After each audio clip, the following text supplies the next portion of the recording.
새로나게 하소서. 주님, 저를 이곳에 불러 세우셨으니 제 뜻이 아니라 당신 뜻이 이루어지기를 빌며 기도합니다.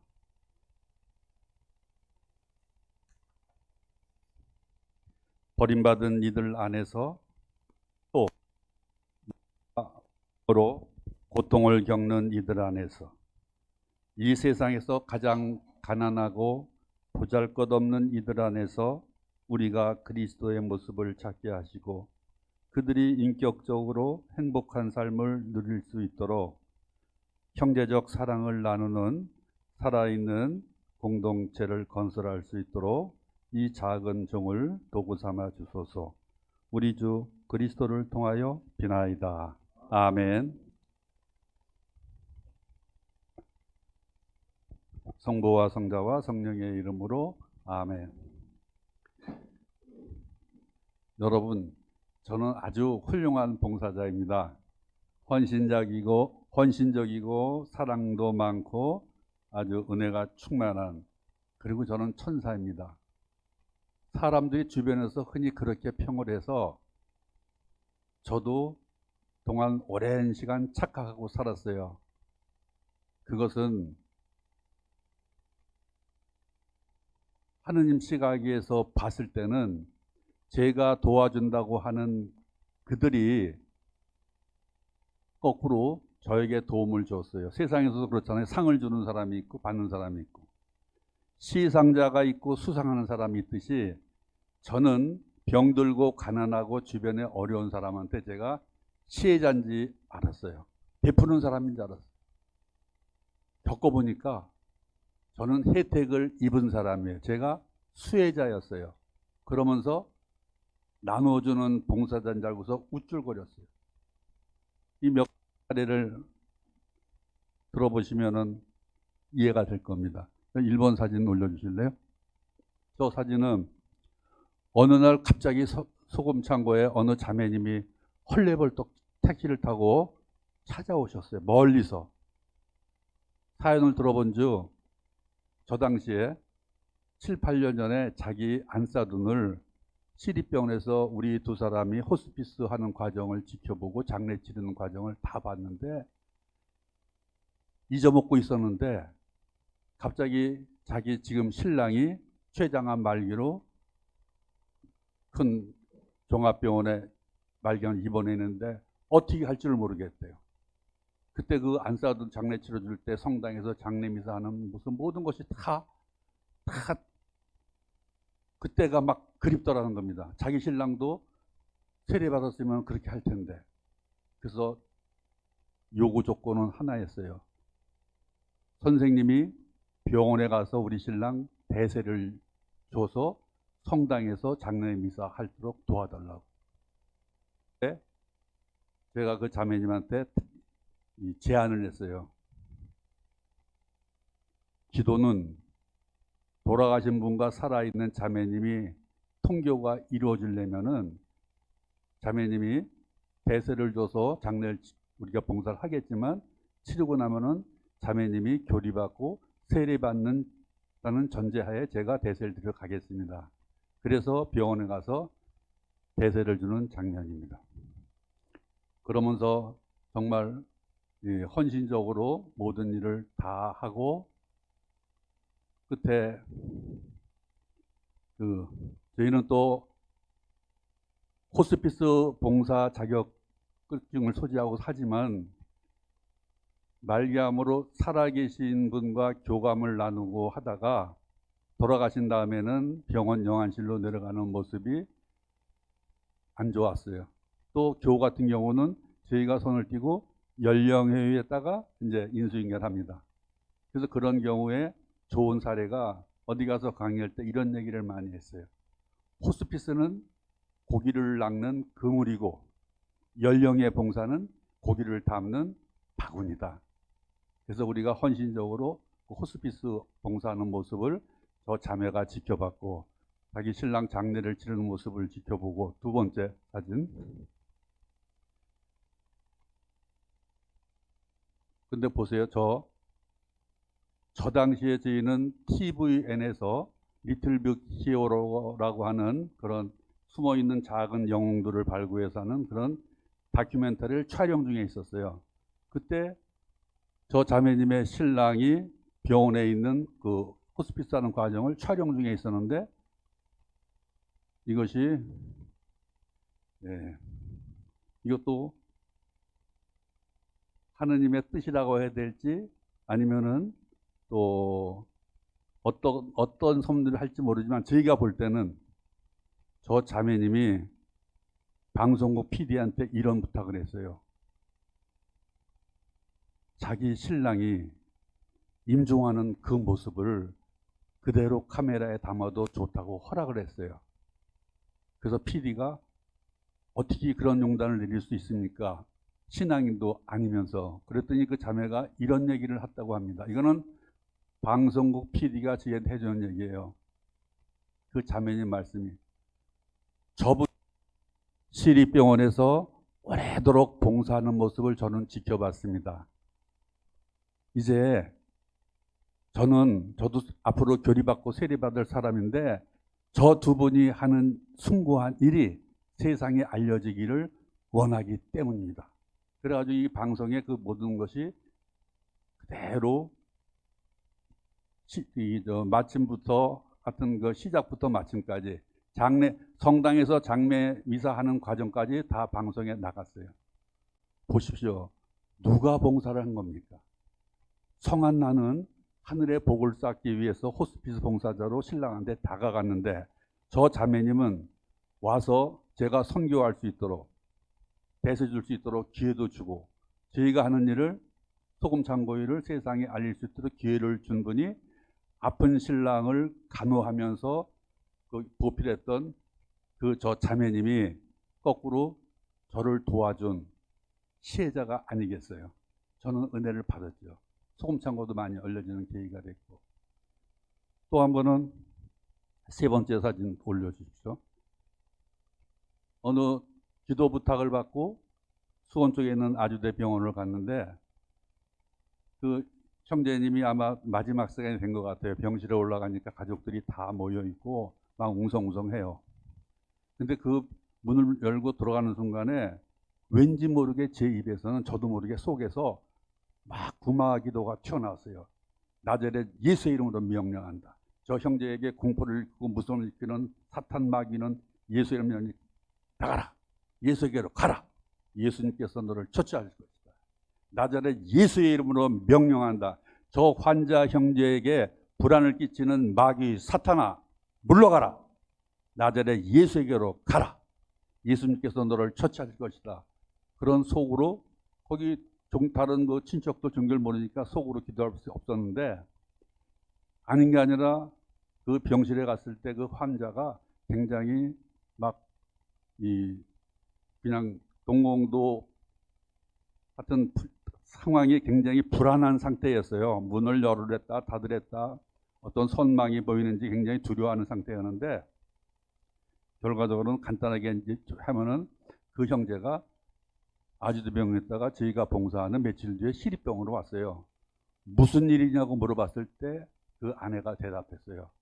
자기 신랑이 하는 말이 왠지 그날 그 왔던 머리 허연 형제를 붙잡으면 자기가 살 것 같은 예감이 들었다고, 그래서 바로 병원에서 이송해 왔던 거예요. 근데 그 형제와 오랜 자주 교감을 나누면서 했을 때 그 형제가 한테 제가, 우리는 꼭 버킷리스트 한 가지 소원을 꼭 제의를 합니다.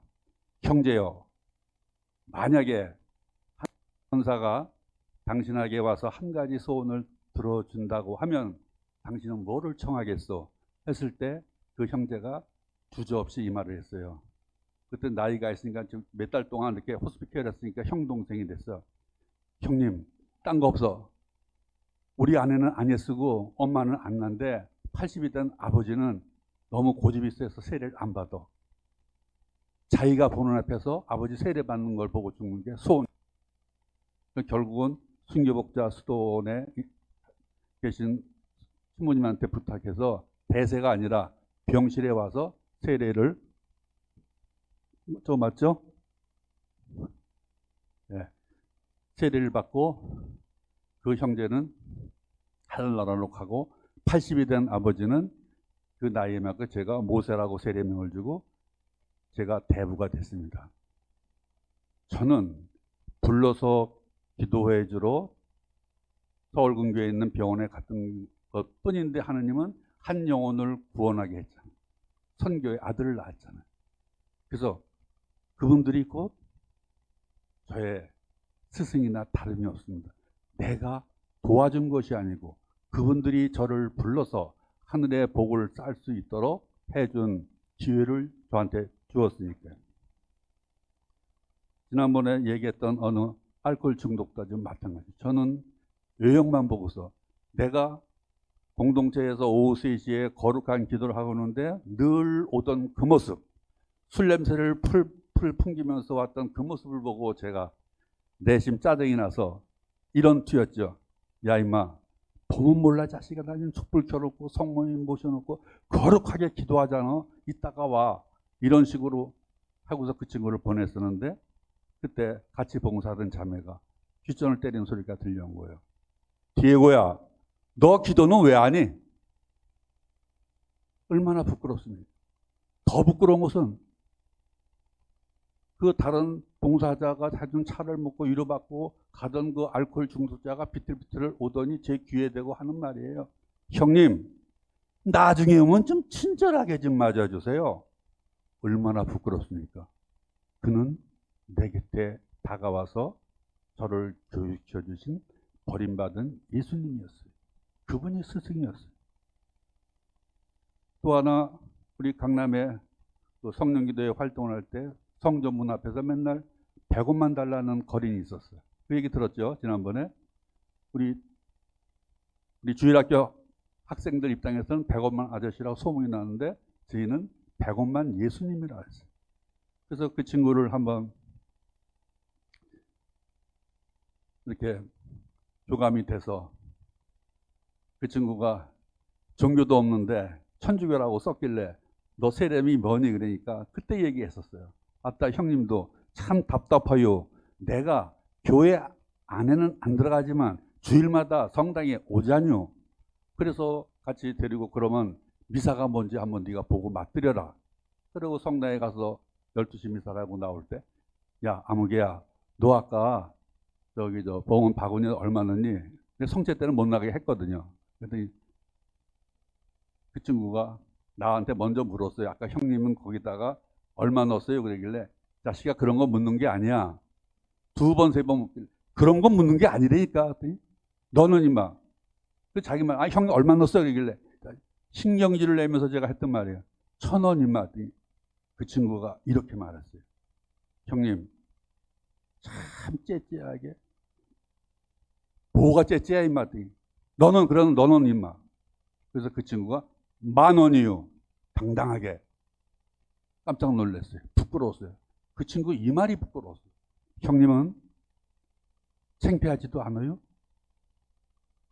성당 문전에서 두 손 모아 100원 달라고 하는 나한테 사람들이 1,000원을 주던디 형님은 예수님한테 예수님이 거짓말도 못해요? 하는 이 한마디가 지금까지도 저는 큰 가르침이었어요. 거린이, 내가 무시하는 그 노숙자가 그런 말을 했을 때 곧 그는 8년 전에 갔지만 다음 사진 좀 눌러주세요. 주일마다 성전 앞에서 100원만 달라는 그를 성당 아이들은 100원만 아저씨라고 불렀다. 그러나 우리는 10,000원도 아니고 1,000원도 아니고 단돈 100원을 구걸하던 그를 겸손하신 100원만 예수님이라고 청했다. 전 2016년 2월 5일 날 제 기도를 받고 하늘로 갔습니다. 저 베드로 형제의 명복을 빕니다. 또 하나 저희 스승은 예수님께서 복음에서 구체적으로 얘기를 하셨어요. 이들이 네 스승이라고. 마태복음 25장 최후의 심판에 어떤 사람들? 내가 굶주렸을 때 먹을 것을 주었고 목말랐을 때 마실 것을 주었고 헐벗었을 때 네가 옷을 주었고 나그네 되었을 때 맞아준 사람. 감옥에 있을 때 찾아가 봐줬고 병원에 있을 때 이렇게 돌봐준 바로 그 사람이 나다.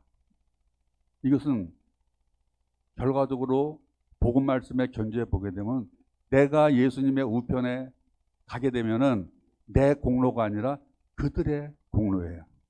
그 예수님들이 제 봉사를 받아줬기 때문에. 가장 좋은 스승은 저는 또 복음 안에서 구체적으로 만났습니다. 루카복음에서 어느 율법 교사가 예수님을 시험하려고 이렇게 묻습니다. 스승님, 내가 영원한 생명을 받으려면 어떻게 해야 됩니까? 그랬을 때 예수님이 거꾸로 율법 교사에게 반문을 하죠. 율법에는 뭐라고 쓰여 있더냐? 너는 그것을 어떻게 읽었느냐? 그랬을 때 율법 교사가 교사답게 당당하게 말합니다. 네 마음을 다하고 네 힘을 다하고 네 목숨을 다하고 정신을 다하여 주 너의 하느님을 사랑하고 내 이웃을 너 자신처럼 사랑하라 하였습니다. 그때 예수님이 얼마나 기특합니까? 옳게 말하였다. 그렇게 하여라. 그러면 네가 살 것이다. 거기서 끝났으면 저한테 가르침이 없어요. 근데 그 율법 교사가 자기의 정당함을 드러내기 위해서 또 묻습니다. 그러면 스승님, 그러면 저의 이웃은 누굽니까? 했을 때 예수님께서 비유로 설명하신 것이 바로 루카복음 착한 사마리아 사람입니다. 어느 사람이 예루살렘에서 예리코로 내려가다가 강도들을 만났다. 강도들은 그의 옷을 벗기고 때리고 매질해서 그를 쳐죽음으로 만들어 놓고 돌아갔는데 마침 그때 사제가 그곳을 내려다가 보고 그 강도 맞은 그 사람을 보고서는 길 반대편으로 지나가 버렸다고 기록되어 있어요. 레위인 또한 마찬가지로 그곳에 이르러 그를 보고서는 길 반대편으로 지나갔다. 왜 지나갔겠나 생각을 했어요. 그는 우리가 아까 말했던 그 돌봐줘야 될 그 사람 중심이 아니라 레위는 자기 중심으로 보았던 겁니다. 이 사람한테 착하게 하면 정결례법 위반이 되고 죽었다면 부정을 타고 그래서 옳게 가야 될 방향으로 가지 않고 반대편으로 하느님의 사랑과 역행하는 쪽으로 갔다는 표시였습니다. 그런데 그들이 무시하고 손가락질하고 이방인 취급하고 개, 돼지 취급하는 혼혈인 그 이방인 사마리아 사람은 어떻습니까? 여행 중에 그곳에 이르러 그 모습을 보고서는 어떤 마음이 들었어요? 그렇죠.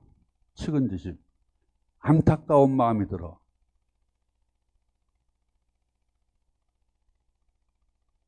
그 사람은 정말 사제나 레위가 가져야 될 마음, 가엾은 마음이 들어서 그 사람한테 다가가서 기름과 포도주를 붓고 싸맨 다음 자기 노새에 태워서 여관에 가서 돌봐주고 그것으로 끝난 게 아닙니다. 다음날 길을 떠나며 여관 주인에게 2데나리온을 주면서 부탁을 하죠. 비용이 더 들면 내가 돌아오는 길에 갚아주겠다고. 그 설명을 하면서 예수님이 율법 교사에게 묻습니다. 거꾸로. 시작은 율법 교사가 예수님한테 스승님, 그러면 내 이웃은 누굽니까? 물었을 때 예수님이 비유를 들려주시고 너는 이 세 사람 중에 누가 강도 맞은 사람의 이웃이 되어 주었다고 생각하느냐? 율법 교사가 자신 있게 대답하죠. 그에게 자비를 베풀어 준 사람입니다. 예수님께서 하시는 말씀 단호하고 명령합니다. 가서 너도 그렇게 하여라. 오늘 저에게 하시는 얘기예요. 그 지나친 사제나 레위인한테 하는 얘기예요. 성막에서 봉사하는 것도 좋고 말씀을 선포하는 것도 좋지만 실천이 없는 믿음은 죽음이라고 얘기했던 야고보 사도의 말씀처럼 니들이 손가락질 안 하는 그 사마리아 사람을 본받아서 너도 가서 그렇게 하여라 하고 얘기했습니다. 그러니까 결국은 바로 그 사마리아 사람이 저의 스승이기도 합니다. 맞죠? 예, 그래서 우리는 소외되고 가난하고 보잘것없는 사람들, 마태복음 25장 40절에 나왔던 그 복음 말씀, 이 가장 작은 형제 하나에게 해준 것이 나에게 해준 것이라고 예수님이 분명히 말씀하셨어요. 곧 그들, 우리한테 다가가는 그들이 우리의 스승입니다. 우리 부잣집 문가에 앉아있는 나자로는 우리의 이정표예요. 예수님께 다가가는.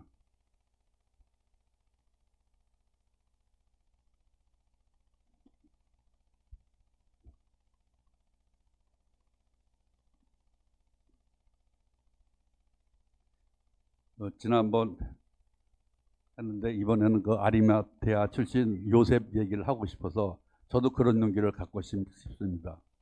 우리 순환복음에 마르코복음 14장 15절에 보면은 많은 얘기가 나오고 있어요.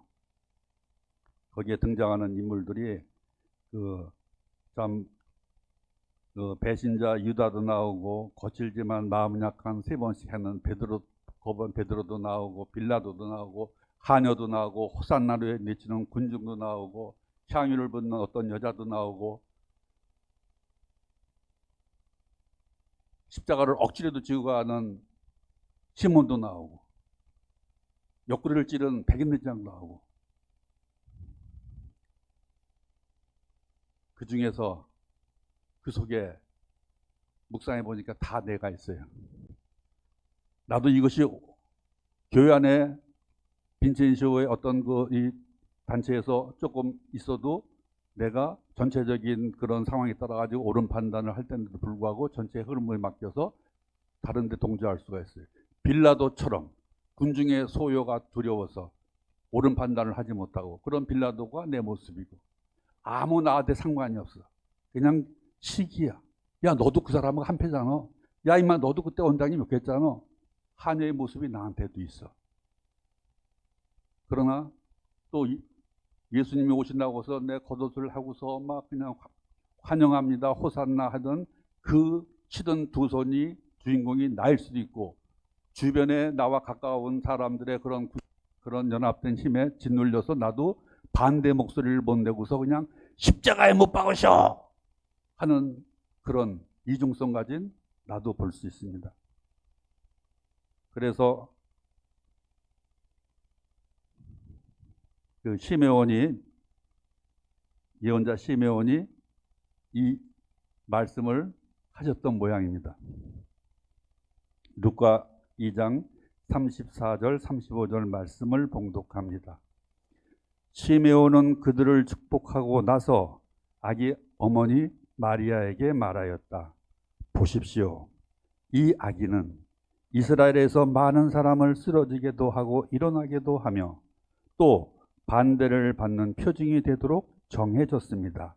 그리하여 당신의 영혼이 칼에 꿰찔리는 가운데 많은 사람의 마음속 생각이 드러날 것입니다. 맞지 않습니까? 부활을 앞둔 순한 그 순간에 많은 사람들의 마음속 생각이 다 드러났잖아요. 자기 전 재산을 보고서 예수님 장례를 치르기 위해 향후를 붓는 여인이 있는가 하면 그걸 보고서 자기는 돈만 원도 적성하지 않으면서 저 여자가 저걸 팔아서 가난한 사람들이 주면 좋은데 판단하는 사람도 있고 거기에 모든 사람들의 마음이 드러났습니다. 그렇다면 나는 누구인가 한번 생각을 해봤습니다. 그래서 저는 결론을 내렸어요. 나는 아리마테아 출신 요셉이 되고 싶다. 왜? 그 요셉은 성경에 의원으로서 명망이 있는 사람이라고 되어 있습니다. 이것도 복음 말씀을 낭독하면 이해가 빠를 겁니다.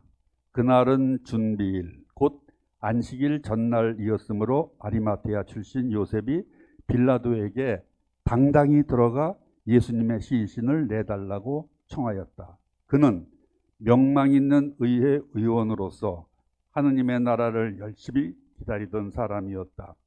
요셉은 아마포를 사서 그분의 시신을 내려 아마포로 싼 다음 바위를 깎아 만든 무덤에 모시고 무덤 입구에 돌을 굴러 막아 놓았다.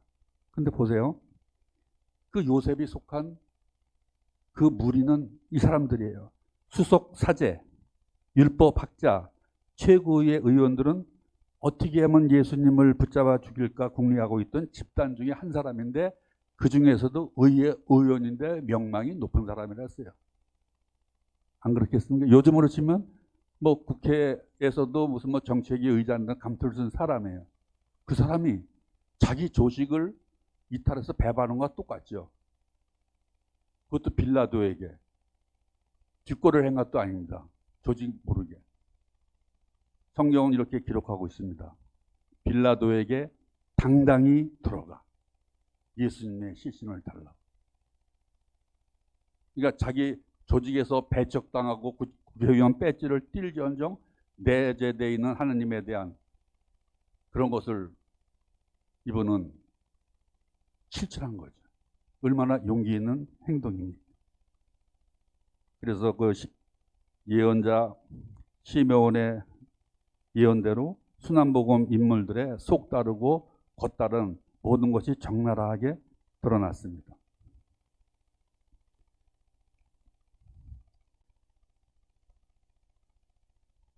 그래서 저는 그래, 내가 진정으로 우리가 예수님을 따르려면 어떻게 해야 될까 했을 때 그 답은 공관복음 세 군데가 다 똑같이 기록되어 있습니다. 루카복음 9장 13절, 마태복음 6장 24절, 마르코복음 8장 34절에 이렇게 기록되어 있습니다. 누구든지, 예 없습니다. 누구든지 내 뒤를 따라오려면 자신을 버리고 날마다 제 십자가를 지고 나를 따라야 한다. 누구든지 예수님을 따라오려면 첫 번째, 자신을 버리고 언제? 날마다 쉼 없이 제 십자가를 지고, 하느님이 부여하는 그 사명, 제 십자가를 지고 누구를? 예수님을 본으로 따라야 된다고 명시되어 있습니다. 여기서 자신을 버리고는 무슨 뜻일까요? 내가 하고 싶은 거를 안 하는 거야. 내가 피정 참여하고 싶지 않지만 그래도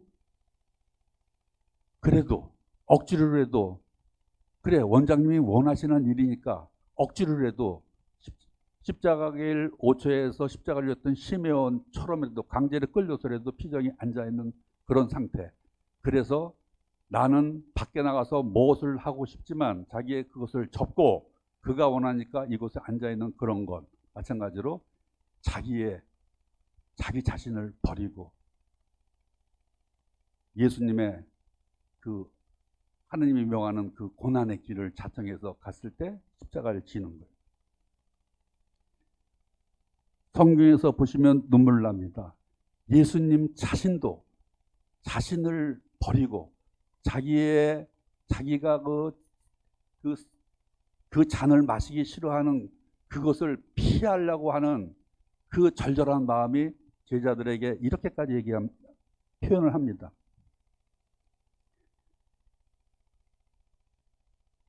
베드로와 야고보와 요한을 데리고 가셨다. 마르코 복음에 기록되어 있는 말씀입니다. 그분께서는 인간이기에 공포와 번민에 휩싸이기 시작하셨다. 그래서 제자들에게 내 마음이 너무 괴로워 죽을 지경이다. 너희는 여기 남아서 깨어 있어라 말씀하셨습니다.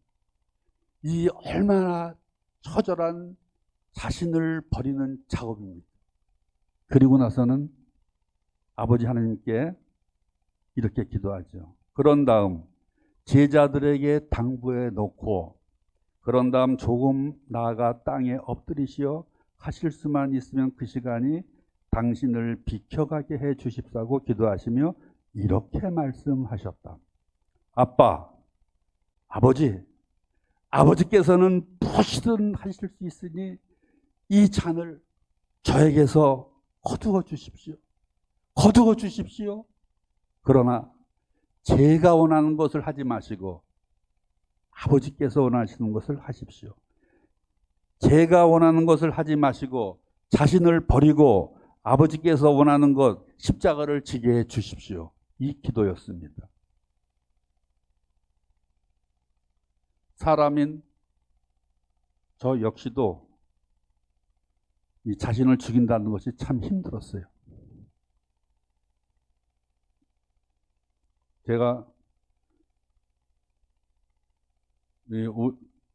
참 필연인지 행운인지 세상에서 풍비박산나고 진짜 망해서 오갈 때 없을 때 제가 피신을 했어요. 야반날. 저 지방에 있는 곳에서 4년 동안 숨어서 살았어요. 그때 저를 가장 챙겨주고 했던 고마운 친구가 있어요. 그 친구한테 많은 은행 대출 받아서 빚도 지어놓고 저는 도망갔어요. 그곳에서 올라와서 세례받고 견진받고 봉사자로 투신했어요. 그래서 같이 있는 막다르나 자매가 저한테 그랬어요. 제가 세상을 경제적으로 고통스러워 세상을 끼웃거리고 직장을 취직하려고 하고 무슨 다단계를 가려고 했을 때마다 그 막달라가 성경 말씀을 저한테 들려줬던 것이 가장 중요한 순간에 떠올랐어요. 제가 4, 5년 도피하다가 서울에 올라왔다는 그 얘기를 들은 그 친구가, 저로 말하면 친구지만 채권자가 고마운 친구예요. 저를 한 번만 만나달라고 부탁해서 제가 그 친구가 사는 동네로 가서 다른 친구와 동석해서 식당에서 만났어요. 술자리에서 반주하면서 그 친구가 이 얘기를 했어요. 주희야, 나를 살려다오. 내가 아파트 담보로 빚까지 해가지고 너를 도와주고 나서 내가 내 아내 볼 낯이 없다. 그러니 이번에 그 친구는 관광회사 대표였어요. 내가 관광버스 한 대를 증차해가지고 하나 출고해서 너한테 줄 테니 네가 그것을 운전해서 내가 한 달에 급료를 300만 원 줄게. 그 당시에 15년 전인가 오래된 얘기예요. 내가 급료를 300만 원을 책정해 줄 테니 150만 원은 너 자녀들과 생활비를 쓰고 매달 150만 원씩 내 빚을 갚아라. 그러면 1년에 한 1,800원, 2천만 원 또 갚을 거 아니냐. 그래서 몇 년 하다 보면 빚을 갚을 거 아니냐. 얼마나 고맙습니까. 채권자 친구가 오랜만에 도망다니다가 올라온 나를 멱살 잡고 나를 그렇게 막 욕을 하고 해도 현찮은데 거꾸로 상생하는 길을 제의했는데 제가 뭐라고 했는지 아세요? 그 순간에 이 말이 떠올랐던 거예요. 사람이 쟁기에 손을 대고 뒤를 돌아다 보면 하느님 나라 농사는 망친다 했던 그 친구의 머리가 귓속에 딱 떠오는 순간에 나도 모르게 그 신앙도 없고 불교 믿는 친구한테 제가 그런 거예요. 아무개야, 네가 이해할 수 없지만 내가 네 돈은 어떤 상태는 갚아줄게. 방법은 알 수 없다. 그러나 네가 이해를 못한다면 예수님이 돼서라도 내 마음을 이해해다오 하면서 했더니 옆에 있는 친구가 저한테 소주잔을 집어던졌어요. 하는 말이 예라이 예수의 미친놈아. 그 친구는 제가 저를 때리려고 저를 이제 얄미운 겁주려고 비껴서 했지만 내가 그 친구라도 그 말 했을 거예요. 도와준 친구가 빚을 탕감할 수 있도록 기회를 줬는데도 뭐 너는 뭐 예수님한테 뭐 하느님한테 봉헌돼 뭐 나지린이야? 너는 뭐 어떻게 설명할 수 모르지만 예수님의 이름으로 예수님의 힘으로 자기를 이해해줘. 저 새끼 저 예수에 미친놈 아니야? 그 당시에는 그런 얘기를 듣는 것이 저를 그 친구가 그렇게 하는 바람에 채권자가 아무 소리 못하고 너는 무릎을 꿇었어요. 나를 이해해다오. 그 자식은 그렇게 모면해야 되는데 4, 5년이 지난 후에 반전이 일어났습니다. 4, 5년이 지난 후에. 저희가 시립병원에서 호스피스 봉사라고 하는데 그 친구가 벌겋게 치워가지고 찾아왔어. 주희야, 나 좀 살려줘라. 자초지종 들어보니 회사를 더 확장하다가 사기꾼을 만나가지고 완전히 사기당해가지고 완전히 내려앉았어. 지금 뭐 하냐니까 학원 버스를 하고 있대요. 사장 소리 듣던 친구가 학원 버스를 하는데 내가 너무 분노에 치밀어가지고 어저께도 쌍문동 지나오는데 중앙선을 넘어서 그냥 확 트레이를 받아버리고 싶은 생각이 들어서 도저히 못 견디겠대요. 일은 해야 되겠고. 그래서 그 친구가 부탁을 해서 제가 그때 대형면, 그 친구를 도와주려고 그때 대형면허를 따서 그 친구를 대신 운전을 해주고 학원차니까 그 친구가 학원에서 차를 갖고 나오면은 학원 문 밖에 있다가 제가 바꿔 타고 그 친구 제복을 입었어요. 코스를 돌고 학원 들어갈 때 또 내가 내리고 그 친구가 타고 들어가고 그러기를 1년 가까이 했을 때 그 친구가 이 모든 상황이 회복이 됐어요. 정신적으로 회복이 됐지만 이 어떤 사기 그 사건에 대해서도 회복이 돼서 경제적으로 살아나고 그 친구는 저하고 약속했던 대로 내가 너를 도와주는 대신에 네가 마무리되고 나면 세례를 받아라. 그래서 그 친구는 요셉으로 세례를 받고 그 다음에 추석 때 가족들이 모인 자리에서 그의 아버지가 저를 불렀어요. 초대했어요. 주희야, 오늘부로 네가 내 아들에게 빌려갔던 그 모든 재물은 탕감한다. 왜요, 아버님? 너는 죽으려고 했던 내 아들을 살렸다. 근데 보니까 그 아들의 60만 살린 게 아니라 제가 영혼도 살렸어. 세례도 받게 했잖아. 다음 사진 한번 볼까요? 버스 운전하는 사진. 도현 씨. 버스 운전대 앉은 사진. 저 사진이 제 본당에 35인승 버스가 일요일만 운전하고 평일 매사에 쓰려고 저 신부님께서 버스를 구입해 놓으셨는데 운전할 사람이 없어가지고 몇 년째 세워놓은 거예요. 성당 앞 도로에. 일요일만, 주일만 운전을 했었어요. 봉사자가 있어서. 근데 거기선 그거는 누구나 하려고 시간에서도 안 하겠어요. 금호동, 옥수동에 이 좁은 아파트 단지를 돌죠. 코스가 금남시 재래식 그 시장을 돌지 아주 코스가 복잡. 그런데 보십시오. 야외 일에 하느님께서는 저로 하여금 저 성당 버스를 매일 미사 화요일부터 토요일까지 매일 비가 오나 눈이 오나 무료로 봉사를 2년 8개월 동안 했어요. 눈에 황반변성이 와서 제가 손을 놓는 그때까지 저는 저 성당 35인승 대형 버스로 봉사를 했어요. 여러분, 저 봉사를 할 수 있게 누가 만들어줬습니까? 저를 핍박했던 친구들, 예수의 미친놈이라고 했던 친구들, 저에게 돈을 빌려줘서 못 받은 그 친구를 미안해 도와주려고 하는 제 마음이 대형 면허를 따서 그 보온하는 그 과정이 그 친구를 돈 것이 아니라 하느님이 교회 안에서 아버지 집에서 봉사하라고 그때 대형 면허를 따게 해주셨다고 저는 생각을 합니다. 그래서 십자가는 엉겅퀴 풀 것 같아요. 여러분 피하려고 하게 되면 살짝 잡으려고 하게 되면 따갑습니다.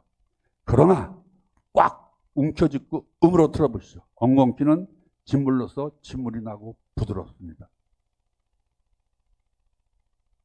십자가를 지고 나를 따라야 한다고 했을 때 히라보 원문을 보게 되면 그 단어는 바스타 제인이라고 나와 있습니다. 어느 영성지도 신부님이 그때 배운 거예요. 바스타 제인이라는 뜻은 소중히 품어 안다. 내가 보물처럼 끌어안다. 이 뜻이랍니다. 성경에 그 바스타 제인이라는 단어가 딱 두 군데 나오는데 바로 여기에. 자신을 버리고 내 십자가를 안고 나를 따르는 사람만이 내 제자가 될 수 있다 하는 십자가를 지고 안고 짊어지고 그 단어가 바스타 제인. 또 어디 나오는지 아십니까?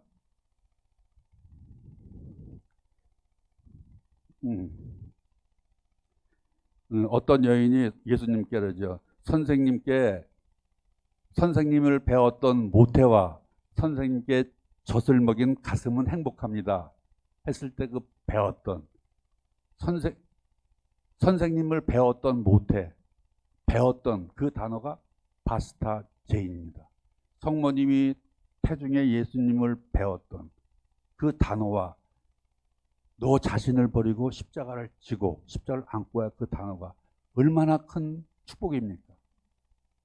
여러분이 십자가를 맨다고 했을 때는 장애물이요, 고통이요, 부담이요, 힘겨운 일인데 내 자신을 버리고 하나님 주시는 그 십자가를 끌어안았을 때 성모님이 수태고지의 순명에서 예수님을 잉태했을 때 그 축복, 하느님의 어머니가 되시는 축복, 예수님의 그 십자가를 짊어지고 가는 시메온도 억지로 순명했지만 그는 성경에 이름을 올리는, 나중에 보면 로마서에 나와 있습니다. 그의 아들 누포와 그의 어머니는 바로 시몬의 어머니입니다. 십자가를 졌던 그 어머니에게 안부를 전해 주십시오 하고서 바오로 사도가 고백을 합니다. 그런 것처럼 우리는 십자가를 부담이라고 여기지 않고 십자가를 하느님이 나에게 주는 순명이라고, 오늘 소아들에서 자매님한테 제가 기도 받을 때 그 얘기를 했습니다. 그 길은 좁다. 그러나 그곳에서 하느님을 만난다. 내리막인지 알고 갈았던 길이 하느님한테서는 그것이 축복의 길이다 하는 말씀을 들었습니다.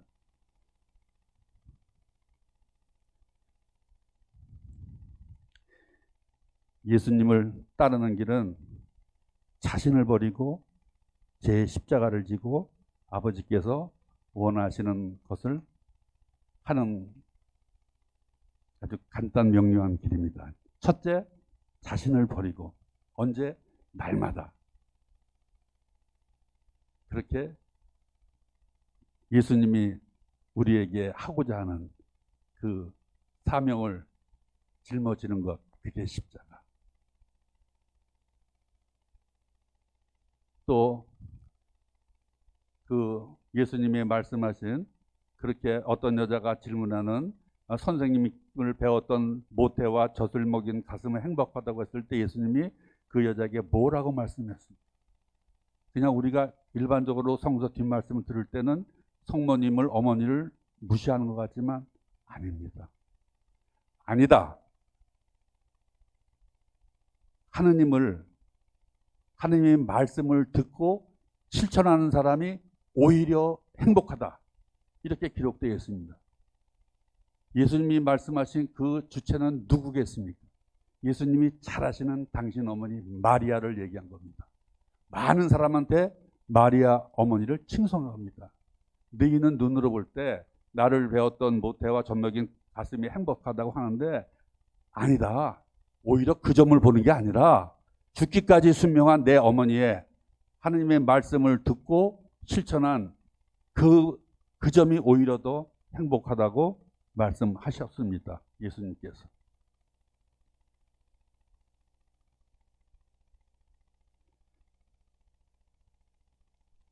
이 필립비서에서도 우리가 낮은 데서 축복이 온다는 아래로부터의 영성이 기록되어 있습니다. 철저하게 자신을 비워 아래로 내려가야 한다.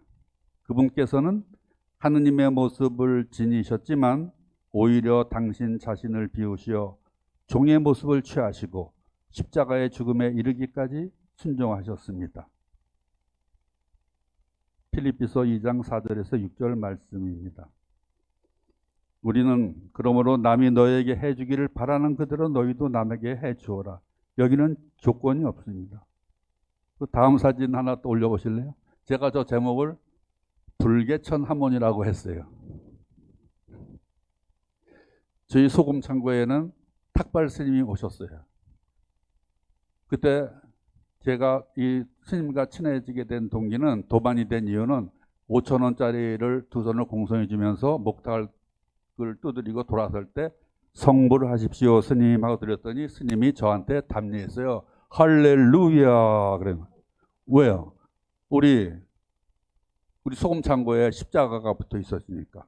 그리고 거기는 아시시 성 프란시스코 성인의 평화의 기도 현수막이 있었어요. 그 성불을 하십시오 했던 그 제 인사가 할렐루야 화답성으로 돌아왔어요. 그래서 그 모구 스님하고 저하고는 도반이 돼서 성령 기도회도 초대하고 함께 또 성지순례도 가고 또 그분도 출가 30주년 기념 때는 저희가 법주사로 또 여행도 시켜드리고. 근데 저 장면은 재미있습니다. 강남에 있는 교회의 원로 목사가 끈질기게 스님을 전도하려고 따라다녔대요. 얼마나 그 명분이 좋습니까? 목사님이 스님도 내가 개정시켰어. 그래가지고 저하고 스님하고 얘기하고 있는데 전화가 온 거예요. 그랬더니 스님이 그러는 거야. 아, 나 지금 금호동 여기 와 있는데 어디냐고 찾아간다고 목사님이 찾아왔어요. 그래서 목사님을 얘기하다가 보니까 저 평화의 기도를 설명하게 됐어요.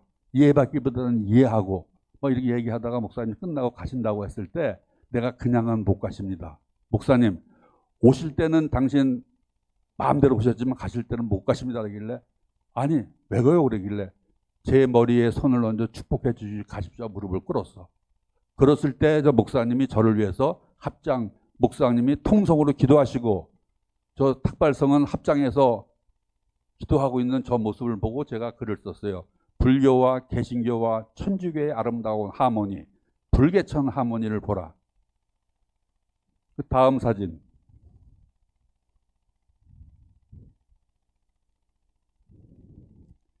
벌써 13년 전 일입니다.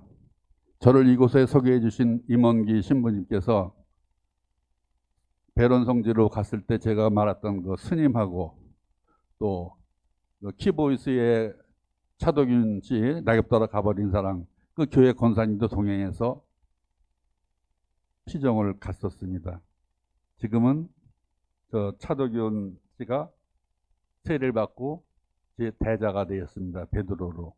그래서 우리는 누구든지 판단하지 않고 진단해서 품어 안으면 내 뜻을 버리고 예수님의 사랑으로 사마리아 사람이건 가늠한 여자건 세리건 따지지 말고 같이 품어 안으면 다 내 편이 됩니다.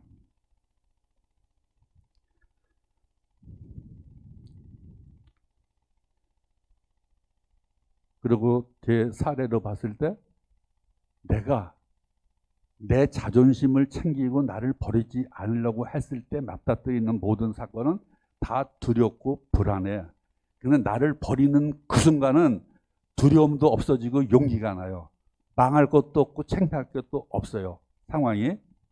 그래서 그런 면에서 보게 되면은 아, 내가 옛날에 그 친구가 나한테 한 말이 정답이다.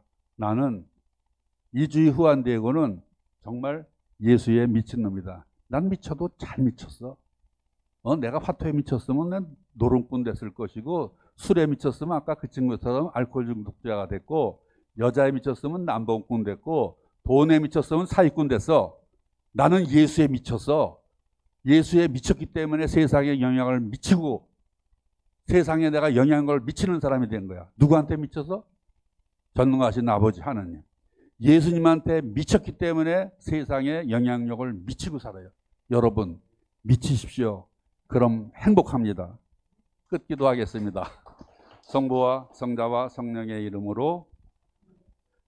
아버지 하나님 감사합니다.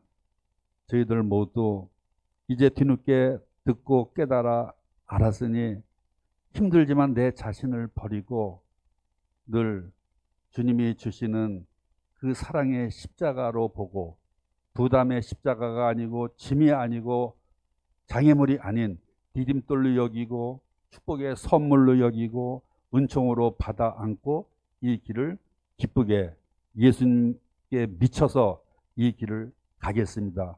갈 수 있도록 저에게 그 힘과 용기와 지혜를 주십시오. 이 모든 것 우리 주 그리스도의 이름으로 비나이다. 아멘. 성부와 성자와 성령의 이름으로 아멘. 감사합니다. 성모 울타리 1회 우리 밀빵 보고 계십니다. 이 빵이 참 빵 잘 만들어요. 참 진짜 고소하고 맛있어요. 근데 우리 여기 빵은 내가 먹으면 아무 탈이 없어요. 그래서 좋은 줄 알아요. 여러분들 이 빵 한번 구입해서 드셔보세요. 그러면 아주 건강한 빵. 아이들 요즘 너무 방부제 많이 들어간 빵들 먹으면요, 그게 이제 환경 호르몬하고 연결돼갖고 애도 못 낳는 거예요. 그 중고등학교 때 다 망치는 거예요. 이렇게 건강한 빵, 귀한 먹일 거, 우리, 진짜 맛있다. 여러분들, 1회 우리밀, 전화번호 밑으로 나갈 겁니다. 전화하셔갖고 택배 주문하시면은, 그리고 이거는 받자마자 바로 드셔야 돼요. 왜냐면, 한 2, 3일 지나고 나면 바로 곰팡이 나요. 냉장고에 넣으면 또, 한 2, 3일은 또 되더라고. 냉동실에.